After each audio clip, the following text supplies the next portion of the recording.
Greetings to you all! After releasing my video about the incredible journey that every 1570 IMAX film print completes before finally reaching the giant IMAX screen, I thought it would be interesting to create a short making-of video. In this video I would like to highlight some of the more unusual shots, framing choices and filming techniques I used during the production. Before we begin, I have one quick request. Please consider subscribing, giving this video a like, leaving a comment and hitting the notification bell. These simple actions make a real difference and help an independent channel like this survive in a highly competitive environment. The first shot I would like to show you was filmed inside the lift.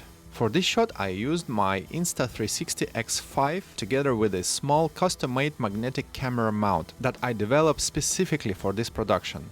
The camera attaches to the mount and the strong magnet allows me to place it securely in almost any suitable metal surface. I fixed the Insta360 camera directly in the center of the lift. The result was a very unusual perspective as the huge film flight case traveled upwards. It was a relatively simple setup, but I think it created a very effective shot. The next technique is not connected to one particular shot, but it affected the overall appearance of almost everything filmed inside the projection booth. I did not have a budget, time or particular ability to install a complete professional lighting setup inside the booth. Instead, I purchased some simple 43-inch lighting diffusers and mounted them beneath the exciting ceiling lights. This softened the light, reduced the harsh shadows and made the entire projector room look a little bit more cinematic on camera. At least I think it did. Let me know in the comments wherever you noticed the difference. The next shot was actually suggested by Matthew. I even joked that he should receive a credit as a co-producer or first assistant director of photography. We mounted the camera directly on top of the projector, overlooking the rotor and surrounding mechanical components. This gave us an amazing angle that would normally be very difficult to capture. But positioning the camera was only a part of the setup. Using my magnetic mounts again, I attached 4 small battery-powered lights around the projector. These lights help to illuminate the machinery and some of the darker corners, bringing out the details and making the projector look much more impressive on camera.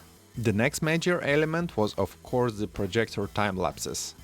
I visited the projection booth several times specifically to capture these sequences, using a combination of cameras. This included my DJI Pocket 3 cameras as well as several iPhones running the Lapse It application.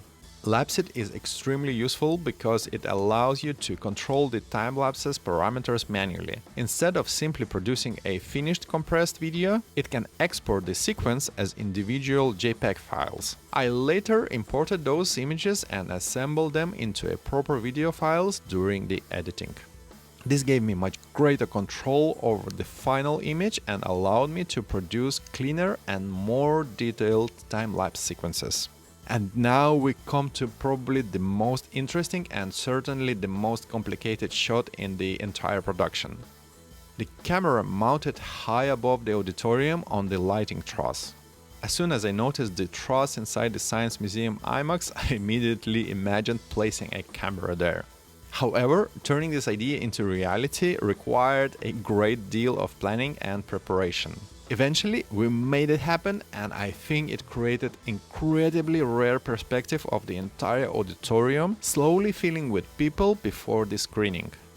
For this sequence, I used several cameras. 2 DJI Pocket 3 cameras were mounted above the auditorium. One was positioned directly in the center, while the second was placed toward the right-hand side of the screen. I also mounted my Insta360 X5 in the center, which captured an even wider and more immersive view of the entire auditorium. I think the final result was well worth all the planning and the effort. I hope you enjoyed this short video and the small glimpse behind the scenes of the production. And of course, if you have not yet watched the main video about the journey of an IMAX film print, go and watch it now, it's definitely worth it. Thank you very much for watching and I will see you soon in the next one. Goodbye.